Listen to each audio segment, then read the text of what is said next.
বলছি স্যার আপনাদের কাছে সব কিছু প্রতি বছরই হয় তাই তো? আচ্ছা প্রতি বছরই আপনারা ঠেকুয়া তৈরি করেন তাই তো সব কিছু? ঠেকুয়া তৈরি করেন মোটামুটি 12-14 কেজি আকার আপনাদের ঠেকুয়া হয় তাই তো? হয়। আচ্ছা এবারও ঠেকুয়া করেছেন? ঠেকুয়া করেছেন 12-14 কেজি ঠেকুয়া করেছেন, এবার মোটামুটি 12 কেজি করেছেন তাই তো? আচ্ছা 12 কেজি ঠেকুয়া করতে আমাদের কতগুলো তেল লেগেছিল?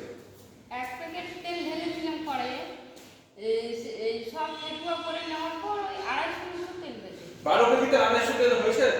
বেঁচে গেছে বেঁচে গেছে। আচ্ছা 12 কেজিতে মানে 750 তেল লেগেছে? হ্যাঁ 12 কেজি ঠেকুয়া করতে? 12 কেজি আটা আপনারা ঠিক কথা বলছেন তো? হ্যাঁ ঠিক বলছি।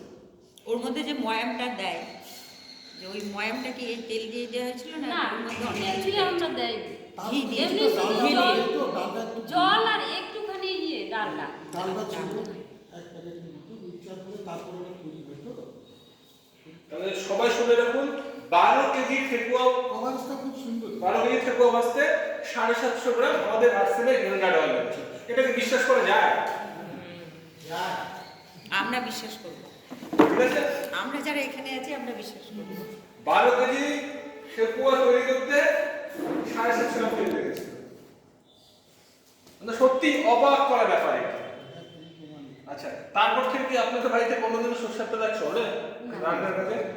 আচ্ছা আচ্ছা সরষের তেল আমি আগে আর যাই সাল দিই না। করতাম, এখন আর করছি না। বর্তমানে আমরা খুব ভালো আছি আর আমার নিচেও কাজ হচ্ছে।